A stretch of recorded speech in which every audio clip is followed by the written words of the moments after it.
اجعل هذا البلد آمنا واجنبني وبني أن نعبد الأصنام صدق اللہ العظیم۔ ذوالحجہ کے دن ہم گزار رہے ہیں اور نبی صلی اللہ علیہ وسلم فرمایا کہ ذوالحجہ کے پہلے 10 دن جو ہیں بڑے عظیم دن ہیں، اس میں اللہ کی بڑائی بیان کرو۔ اللہ اکبر لا الہ الا اللہ واللہ اکبر وللہ الحمد۔ آج عرفہ کا دن ہے۔ مسلم امت کی ایک بہت بڑی تعداد جو ہے وہ میدان عرفات میں موجود ہے اور وہ اللہ سے دعا کر رہے ہیں، اے اللہ ہماری بخش فرما، ہمیں جو ہے قبر کے عذاب سے، حشر کے عذاب سے، جہنم کے عذاب سے بچائے، ہمیں جنت الفردوس میں اعلیٰ مقام عطا فرمائے۔ تو اس دن ہمیں بھی اپنے لیے، اپنی اولاد کے لیے دعائیں کرنا چاہیے۔ ابراہیم علیہ السلام جو ہے وہ انسان ہے جس کی یاد میں ہم قربانی کرتے ہیں۔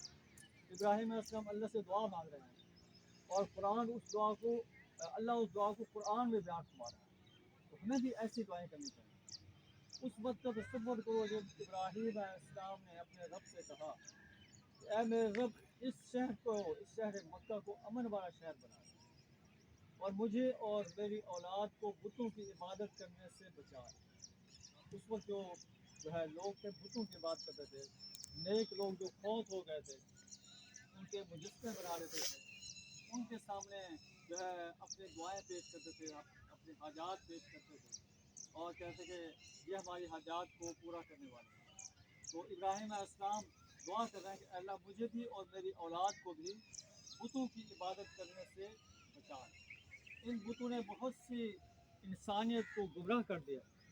فمن تبعنی فإنہ منی، جو میری تابع داری کرے گا وہ مجھ سے، اور جو میری نافرمانی کرے گا فإنک غفور رحیم، تو بخشنے والا بڑا مہربان۔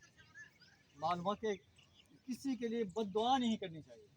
وہ کہتے ہیں کہ جو میری تابع داری کرے گا وہ مجھ سے، جو میری نافرمانی کرے تو رحم کرنے والا ہے۔ ہو سکتا ہے اس کو رحم کر کے اس کو ایمان کی جو ہے توفیق دے۔